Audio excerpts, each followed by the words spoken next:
Di tengah malam yang hujan deras di Jakarta, Rina mendadak mencium bibir Maya, asistennya yang setia selama 10 tahun, di ruang tamu apartemen mewahnya. Ciuman itu bukanlah dorongan nafsu, tapi ledakan emosi yang tertahan lama, meninggalkan Maya terpaku dengan air mata mengalir, sementara Rina mundur dengan wajah penuh penyesalan. Malam itu, dunia mereka berubah selamanya, memicu badai rahasia yang mengancam karir, keluarga, dan hati nurani keduanya. Maya bangun pagi itu dengan kepala berdenyut, hujan masih mengguyur jendela kamarnya di apartemen kecil di kawasan Kemang. Dia menatap cermin, melihat wajahnya yang pucat, bibir yang masih terasa hangat dari ciuman semalam. Apa yang baru saja terjadi, gumamnya dalam hati. 10 tahun bekerja sebagai asisten pribadi Rina, pemilik perusahaan Asion terkenal di Indonesia, Maya selalu menjaga jarak. Rina adalah wanita sukses berusia 35 tahun, cantik dengan rambut hitam panjang dan mata yang tajam, tapi dingin seperti es. Maya, 28 tahun, dengan rambut pendek dan sikap tenang, selalu ada di sisinya, mengatur jadwal, menangani klien, bahkan mendengarkan curhatan Rina tentang pernikahan yang gagal. Tapi cinta. Maya tak pernah berani mengakuinya, apalagi di negara seperti Indonesia, di mana hubungan seperti itu masih dianggap tabu, terutama di keluarga konservatif seperti miliknya. Hari itu, Maya tiba di kantor lebih awal, berusaha bertingkah normal. Rina sudah ada di ruangannya, sibuk dengan laptop. "Selamat pagi, Bu," sapa Maya dengan suara datar, meletakkan kopi hitam awrit Rina di meja. Rina mengangkat kepala, matanya bertemu dengan Maya sejenak, lalu cepat menghindar. "Pagi, Maya. Jadwal hari ini?" tanyanya singkat. Maya membacakan agenda, meeting dengan investor, eating koleksi baru, dan makan malam dengan keluarga. Kata keluarga membuat Maya teringat ayah Rina, seorang pengusaha kaya yang tegas, selalu mendesak putrinya untuk menikah lagi setelah perceraiannya 5 tahun lalu. Rina pernah bilang, "Ayah ingin cucu, Maya. Tapi aku tak mau lagi terjebak dalam pernikahan palsu." Maya hanya mengangguk saat itu, menyembunyikan rasa sakit di dada. Sepanjang hari, ketegangan terasa. Saat meeting, Rina salah menyebut nama klien, sesuatu yang tak pernah terjadi. Maya buru-buru membetulkan, tapi Rina memelototinya. "Aku bisa sendiri," bentaknya pelan. Maya mundur, hati terluka. Malam sebelumnya, setelah pesta ulang tahun perusahaan, Rina mabuk ringan. Mereka pulang bersama, dan di apartemen Rina, saat Maya membantu membuka sepatu hak tingginya, Rina tiba-tiba menariknya dekat. "Kenapa kamu selalu ada untukku, Maya? Kenapa aku merasa seperti ini?" bisik Rina sebelum menciumnya. Maya membalas ciuman itu sejenak, tapi lalu menarik diri, panik. "Bu, ini salah," katanya sambil lari keluar. Kini, di kantor, Maya berusaha fokus. Tapi pikirannya melayang ke masa lalu. 10 tahun lalu, Maya baru lulus kuliah, mencari kerja di Jakarta. Rina merekrutnya langsung, melihat potensi di matanya. "Kamu pintar, Maya. Tapi ingat, ini dunia bisnis. Jangan biarkan emosi mengganggu."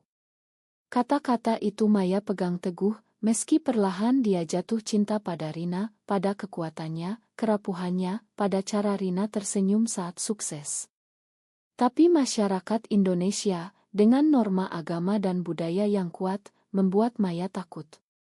Keluarganya di Bandung, orang tua yang taat beragama, pasti akan mengusirnya jika tahu. "Pernikahan adalah antara pria dan wanita," kata ibunya suatu kali. Maya pernah mencoba berkencan dengan pria, tapi tak pernah terasa benar. Sore itu saat eating koleksi, Rina mendekat. "Maya, kita perlu bicara," bisiknya. Maya menggeleng. "Nanti saja, Bu. Fokus dulu." Tapi Rina menariknya ke ruang ganti. "Semalam Aku mabuk. Makan aku. Maya menatap lantai. Bukan salah Bu. Tapi kita tak bisa.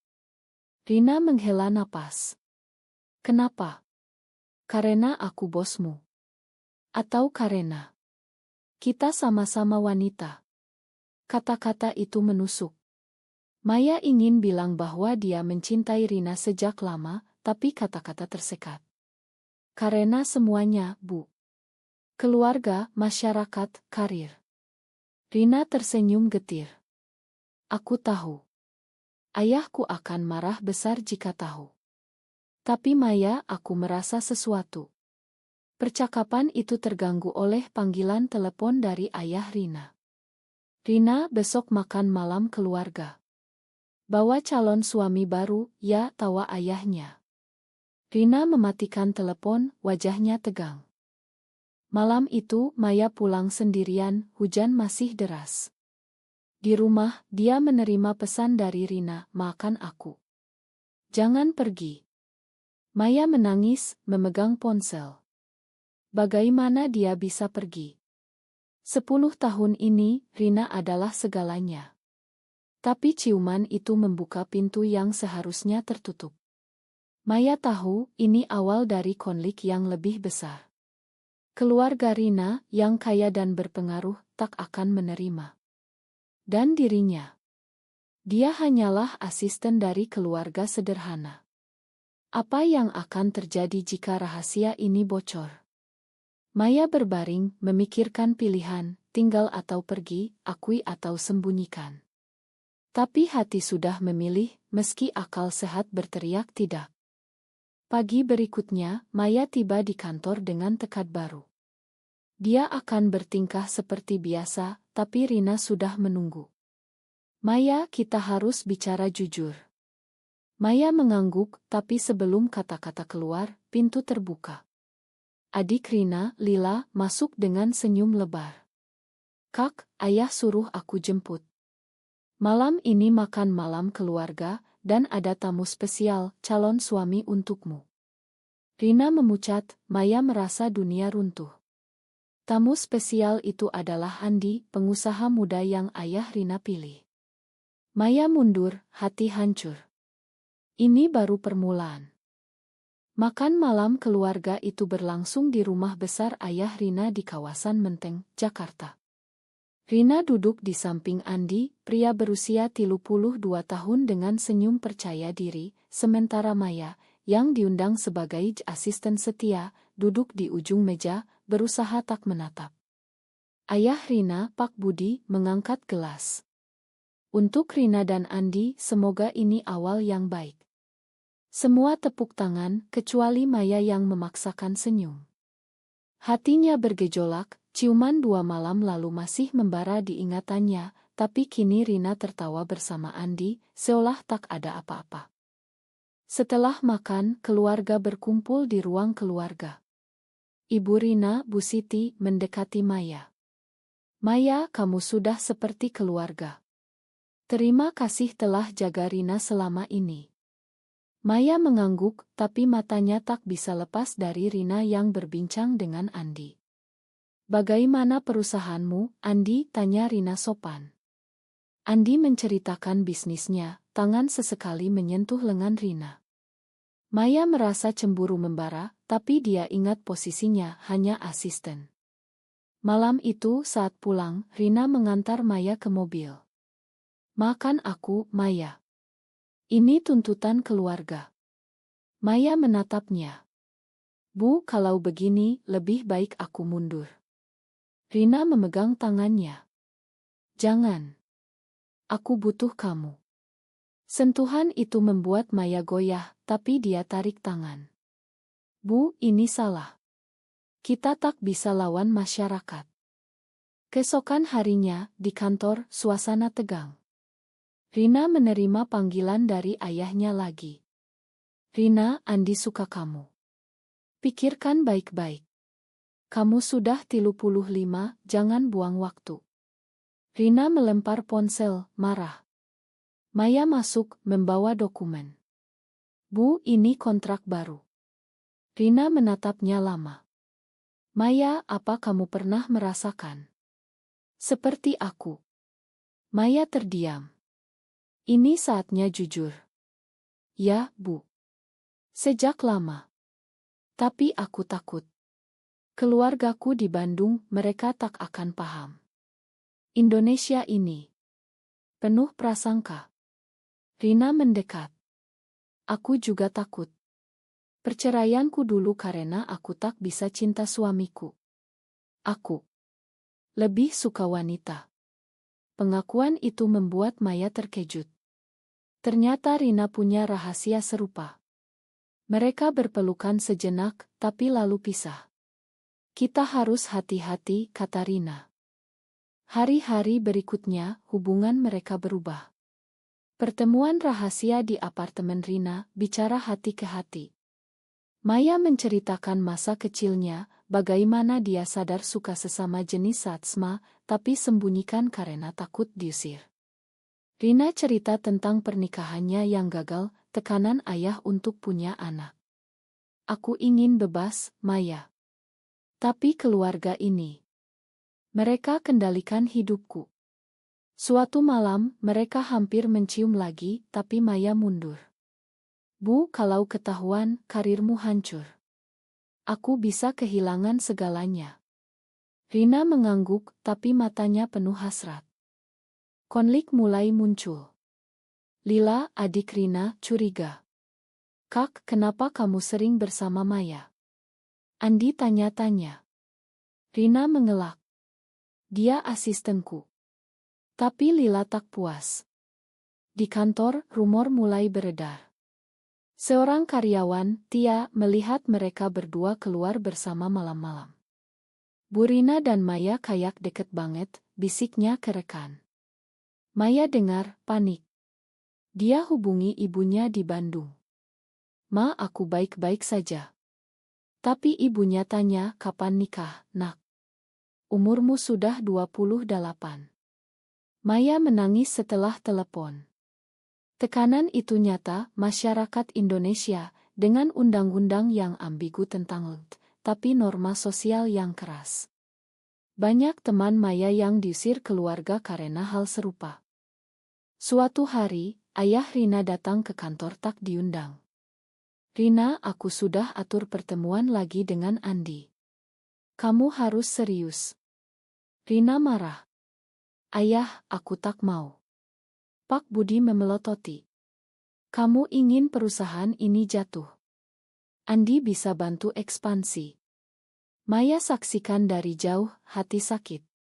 Setelah ayah pergi, Rina menangis di ruangannya.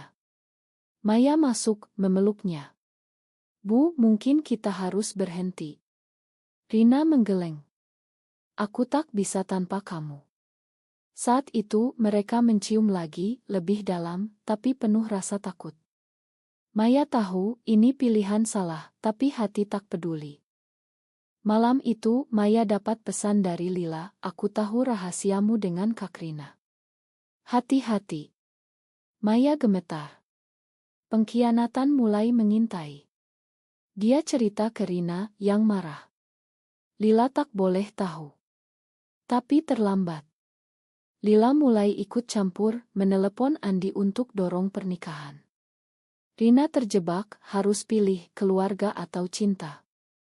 Maya merasa bersalah, tapi tak bisa mundur. Konflik internal membara, Maya bertanya pada diri sendiri, apakah cinta ini layak risikonya? Di Indonesia, di mana demonstrasi anti-LGBT sering terjadi, jawabannya rumit. Akhir pekan itu, Rina ajak Maya ke Bali untuk bisnis. Di sana, jauh dari Jakarta, mereka bebas sejenak. Berjalan di pantai, bicara mimpi. Aku ingin hidup denganmu, Maya, kata Rina. Maya tersenyum, tapi ingat realita. Bu, kembali ke Jakarta, semuanya kembali. Mereka pulang dengan hati berat. Di bandara, Lila menunggu. Kak, ayah tahu kalian pergi bersama. Ini apa? Rina diam, Maya panik. Badai mulai mendekat. Badai itu meledak saat ayah Rina memanggil rapat keluarga mendadak. Di rumah menteng, Pak Budi duduk dengan wajah marah, Lila di sampingnya dengan tatapan menuduh. Rina dan Maya dipanggil, meski Maya bukan keluarga. Rina, apa benar kamu punya hubungan dengan asistenmu? Tanya Pak Budi langsung. Rina memucat, Maya gemetar. Lila menyeringai. Aku lihat kalian di apartemen, Kak.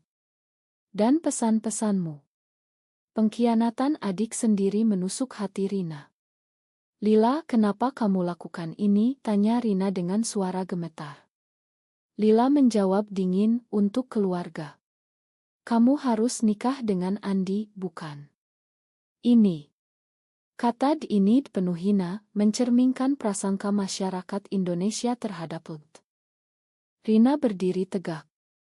Ayah, aku cinta Maya. Ini bukan pilihan, ini diriku. Pak Budi bangkit, marah besar. Ini dosa. Di Indonesia, ini tak diterima. Kamu ingin hancurkan nama keluarga. Dia tatap Maya. Kamu pergi dari sini. Jangan dekati putriku lagi. Maya menangis, tapi Rina pegang tangannya. Ayah, kalau begitu, aku pergi juga. Kata-kata itu memicu kekacauan. Bu Siti menangis, Lila berteriak. Kak, kamu gila. Rina tarik Maya keluar, tapi Pak Budi ancam, kalau kamu pilih dia, aku cabut dukungan perusahaan. Kamu akan jatuh miskin. Rina berhenti, ragu. Perusahaan Asion itu hasil kerja kerasnya, tapi dukungan ayah krusial. Maya lepaskan tangan. Bu, jangan. Pikirkan baik-baik. Tapi Rina tegas. Aku sudah pikir. Aku pilih kamu. Mereka pergi, meninggalkan rumah dalam amarah. Di apartemen Rina, mereka duduk diam Maya, aku tak menyesal, kata Rina. Maya menangis. Tapi Bu, keluargamu. Dan karirmu. Rina peluk dia. Kita bisa bangun lagi. Tapi realita tak semudah itu. Keesokan harinya, rumor menyebar di kantor. Karyawan bisik-bisik, beberapa mundur. Bu Rina lesbian, tanya tiap rekan. Maya dengar, hati hancur. Dia hubungi keluarganya di Bandung. Ma, aku harus cerita sesuatu. Ibunya dengar pengakuan, lalu diam lama. Maya, kamu dosa besar. Jangan pulang lagi. Telepon dimatikan. Maya runtuh, kehilangan keluarga. Tekanan sosial itu nyata, di Indonesia, banyak kasus pengusiran karena orientasi seksual. Maya merasa bersalah, seolah dia hancurkan hidup Rina. Hari-hari berikutnya penuh perjuangan. Perusahaan Rina kehilangan investor. Andi mundur, marah. Kamu pilih wanita. Gila, katanya. Rina berjuang pertahankan bisnis, tapi tanpa dukungan ayah, sulit. Maya bantu, tapi dia sendiri kehilangan teman. Seorang sahabat lama, Sari, hubungi. Maya, aku dengar rumor. Benarkah? Aku tak bisa temani kamu lagi. Maya menangis sendirian. Konflik internal membara, apakah cinta ini benar? Masyarakat bilang salah, agama bilang dosa. Tapi hati bilang benar. Rina lihat Maya murung. Maya, kita kuat bersama. Mereka bicara malam-malam tentang mimpinya hidup bebas. Tapi ancaman datang lagi. Lila kirim pesan, ayah akan publikasikan kalau kamu tak mundur. Rina marah, blokir adiknya. Suatu hari, demonstrasi anti-LGBTQ di Jakarta membuat mereka takut. Berita tunjuk massa berteriak, lindungi moral bangsa. Maya gemetar. Bu, kalau mereka tahu. Rina peluk dia. Kita sembunyi dulu. Tapi rahasia bocor. Koran gosip tulis, pemilik Asion ternama terlibat skandal lesbian. Oto mereka beredar. Telepon berdering tak henti, ancaman datang. Rina tutup kantor sementara, mereka bersembunyi di apartemen. Maya salahkan diri. Ini karena aku. Rina geleng. Ini karena kita berani. Tapi keraguan muncul. Rina terima panggilan dari ayah. Kembali, Rina. Tinggalkan dia, aku makan. Rina ragu, Maya dengar. Bu, mungkin ayah benar. Rina marah. Tidak. Aku tak akan tinggalkan kamu. Tapi tekanan itu makan jiwa. Maya putuskan pergi ke Bandung, coba baikan dengan keluarga. Di sana ibunya buka pintu, tapi ayahnya marah. Kamu bawa malu keluarga. Maya menangis minta maaf, tapi ditolak. Pergi, jangan kembali. Maya pulang ke Jakarta dengan hati hancur. Rina tunggu, tapi lihat Maya berubah. Maya, kita harus lawan. Maya geleng. Bu, ini terlalu mahal. Kamu kehilangan segalanya. Mereka bertengkar pertama kali. Kamu mau menyerah? Tanya Rina. Maya jawab, bukan menyerah, tapi realistis. Masyarakat tak siap. Rina menangis, Maya pergi ke kamar. Malam itu mereka tidur terpisah, pertama kalinya. Pagi harinya berita buruk datang. Perusahaan Rina bangkrut, investor cabut semua. Pak Budi beli saham murah, ambil alih. Rina runtuh. Semua hilang. Maya peluk dia, tapi rasa bersalah membesar. Ini karena kita. Rina geleng. Ini karena prasangka mereka. Mereka putuskan pindah ke Yogyakarta, mulai baru. Di sana lebih tenang, tapi bayang-bayang masa lalu ikut. Maya dapat kerja sebagai relancer, Rina coba bisnis kecil. Tapi Lila datang tak diundang. Kak, ayah sakit. Karena kamu. Rina terkejut. Apa? Lila cerita, ayah stroke karena stres. Rina ragu, Maya dorong. Pergi, Bu. Keluargamu penting. Rina pergi ke Jakarta, tinggalkan Maya sendirian. Apakah ini akhir? Maya bertanya-tanya. Rina tiba di rumah sakit di Jakarta, melihat ayahnya terbaring lemah. Pak Budi buka mata, lihat putrinya. Rina. Kenapa kamu kembali? Rina menangis. Ayah, makan aku. Pak Budi pegang tangannya. Aku tak paham pilihanmu, tapi kamu putriku. Lila di samping, tetap dingin. Kak, tinggalkan Maya.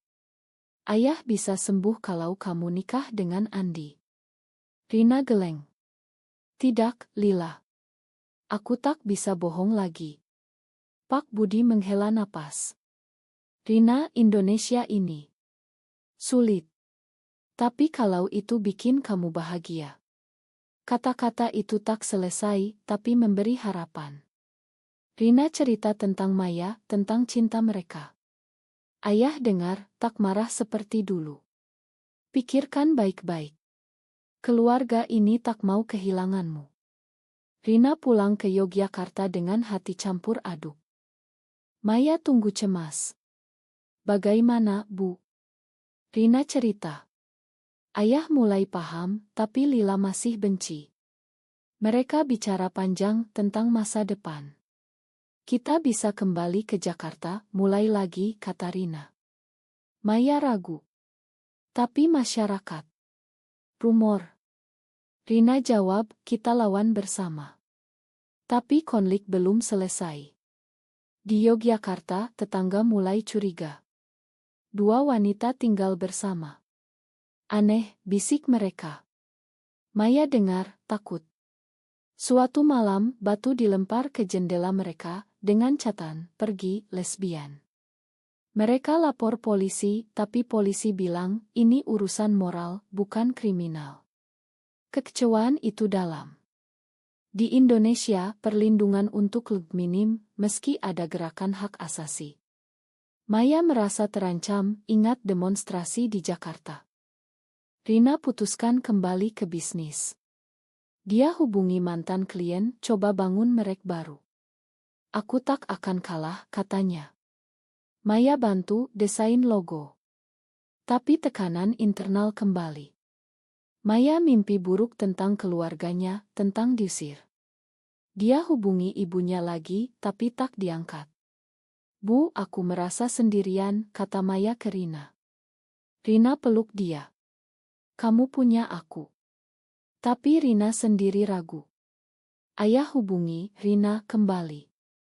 Aku beri perusahaan kembali, tapi tinggalkan hubungan itu. Rina tergoda. Perusahaan adalah mimpinya. Maya lihat keraguan itu. Bu, kalau kamu ingin kembali. Rina marah. Tidak. Tapi ini sulit. Mereka bertengkar lagi, Maya pergi jalan-jalan sendirian. Di Taman Yogyakarta, Maya bertemu teman lama, seorang aktis bernama Dini. Maya, aku dengar ceritamu. Kamu tak sendirian. Dini cerita tentang komunitas rahasia, tentang perjuangan hak.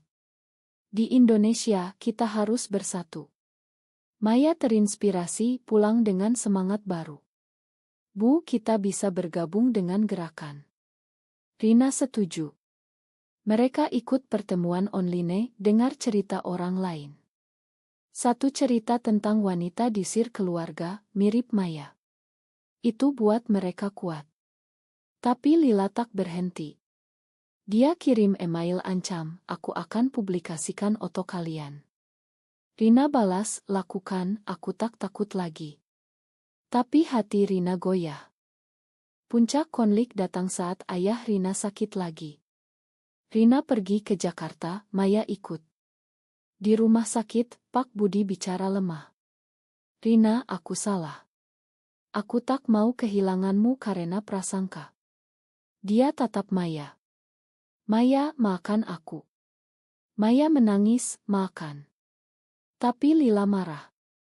Ayah, jangan. Ini salah. Pak Budi bentak, diam, Lila. Ini keluarga. Lila pergi marah, tapi ayah sembuh perlahan. Rina dapat perusahaan kembali, dengan syarat, jalani hidupmu. Maya bahagia, tapi tahu perjuangan belum selesai. Masyarakat masih keras. Mereka kembali ke Jakarta, mulai bisnis bersama. Rumor masih ada, tapi mereka abaikan. Tapi pengkhianatan terakhir datang dari dalam. Tia, mantan karyawan, publikasikan cerita di media sosial. Skandal bos lesbian hancurkan perusahaan. Postingan viral, demonstran datang ke kantor baru. Rina dan Maya sembunyi, tapi polisi datang.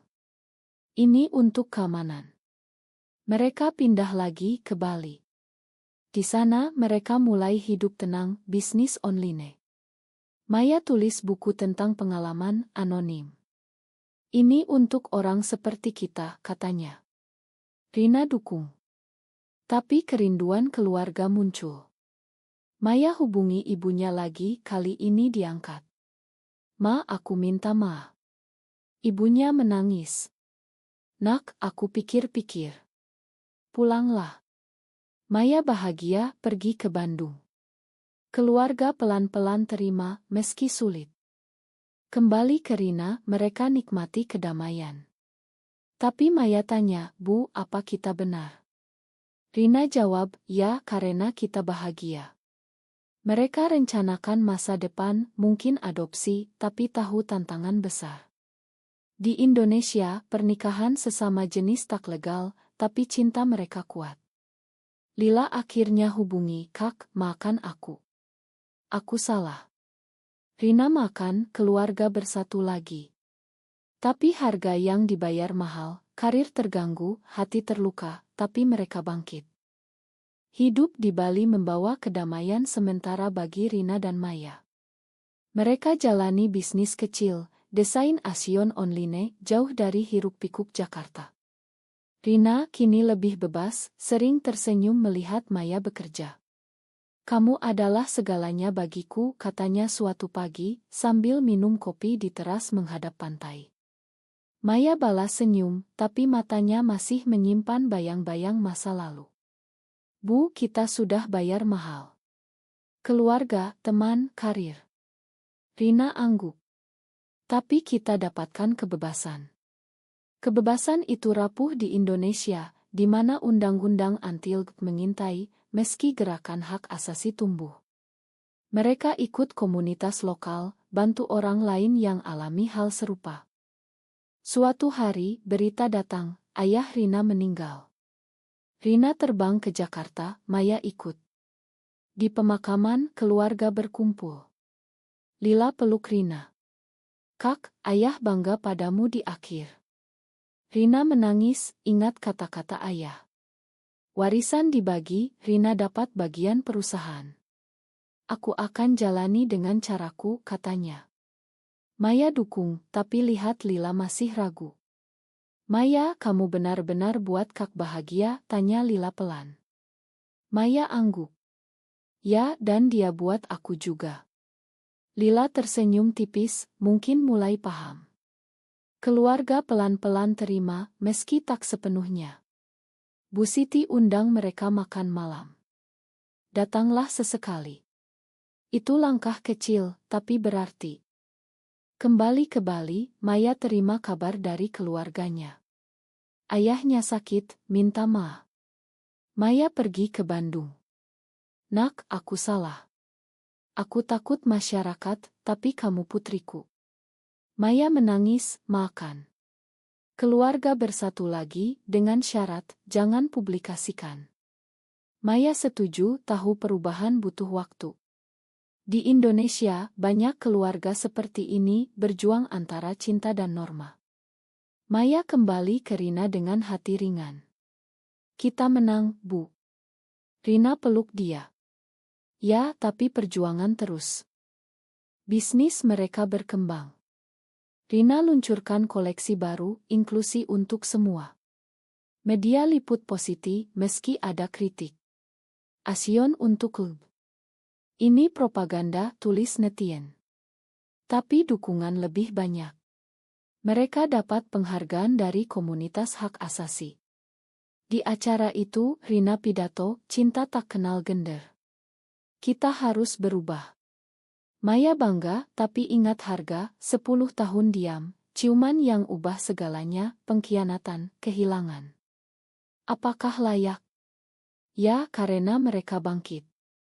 Tapi konflik terakhir muncul. Andi hubungi Rina, aku masih suka kamu. Tinggalkan dia. Rina tolak. Aku bahagia. Andi marah, sebarkan rumor lama.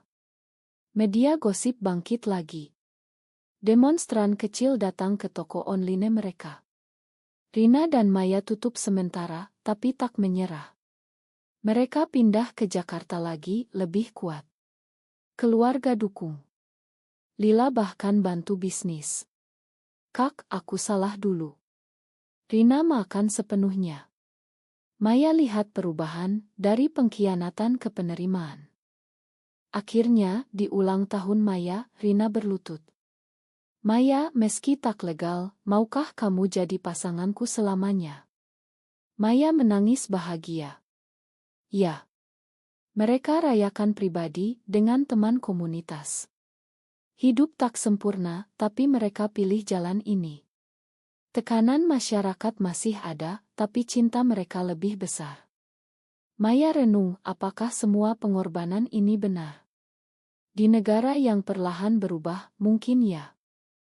Apakah mencintai seseorang meski melawan norma masyarakat selalu merupakan pilihan yang benar, atau terkadang pengorbanan itu terlalu mahal untuk dibayar?